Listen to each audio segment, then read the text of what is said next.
Magandang araw po muli sa inyong lahat, mga kababayan. Matindi na itong mga nangyayari ngayon sa ating paligid. Kasi nga ay patungkol doon sa flood control anomalya issue. Marami na ang nanganganib ang buhay. Mga kontraktor, mga district engineer, at may napabalita na pati si Senador Dante Marcoleta ay parang gusto ring ligpit ng mga kanyang mga kaaway dahil sa kanyang pag-iimbestiga doon sa flood control issue.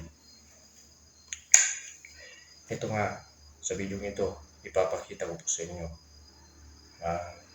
isang engineer na nabaril doon po sa Negros, Santa Catalina.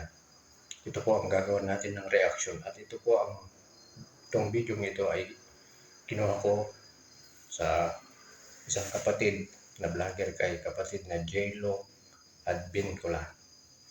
Gagawin po natin ito ng reaction at shout out po kay kapatid na J-Lo Advincula. Ito po, panoorin po ninyo isang engineer na nawagan sa butihing Senador Dante Marcoleta. Ito po siya. Play natin, pakinggan po natin yung kanyang pagsasalaysay, yung biktima. Magandang araw po, Senator Marcoleta, Dante Marcoleta. Ako po si Engineer Angelito Mendoza ng Barangay Manalungon, Santa Catalina, Negros Oriental. Isa po akong maliitang kontraktor at may dalawang quarry area operator. Kontraktor pala. Akala ko district engineer. Siya pala ay isang kontraktor. Kung kontraktor, malamang may nakuha siyang kontrata sa DPWH sa Negros Oriental sa bandang Dumaguete yan. Kasi ang sabi niya ay Santa Catalina. Ituloy po natin yun. Humingi po ako ng tulong na may investigahan at may facility inquiry ang pamamaril sa akin noong August 27, 2025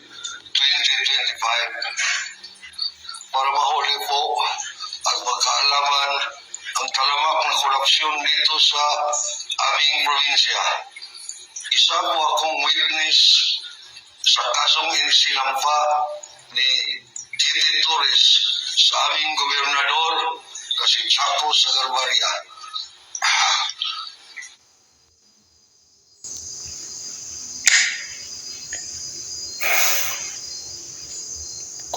Kung mapanood po ninyo ang video ito, ang tatakbo sa inyong isip ay may problema. Itong kontraktor na ito doon sa binabanggit niyang gobernador sa may Dumaguete, Negros Oriental. Nanawagan siya ng tulong kay Senador Dante Marcoleta at sana po ikalat po ninyo ito. Kung maaari, i-share po ninyo. Kung maaari nga ay doon sa mga staff ni Senador Dante Marcoleta mismo makarating o sa kanya mismo kay Senador Dante Marcoleta. At mga tauhan niya dahil sa korupsyon, extortion at operation, mahigit 3 taon na kaming iniipit nila. Bago nangyari ang pamamaril sa akin, nakapile na po ako sa National Bureau of Investigation sa Manila, at saka sa National Office of the Ombudsman, Visayas. Sana matulungan niyo po ako na mahuli ang salarin at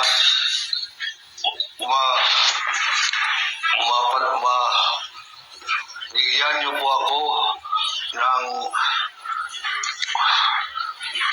solusyon sa aking quarry na ino-override ng isang malaking kontraktor dito na walang ECC at area clearance. Maraming salamat po. Yan po ang kanyang panawagan. Pakiramdam ko naghihingalo. Ako ang naaawa. Hindi ko alam. Yung ganyang kalagayan, magsisinungaling pa kaya yan? Nag-aagaw buhay na yung tao. Maiisip pa kaya niyang magsinungaling? Maiisip pa kaya niyang gumawa ng drama?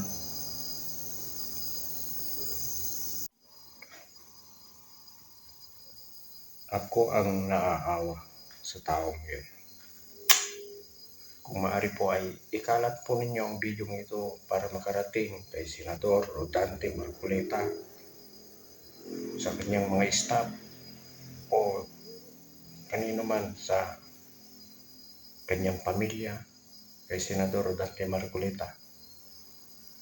Sa pamamagitan po ng pag-share nito sa video ito, matutulungan po natin yung taong yun. Kaawa-awa.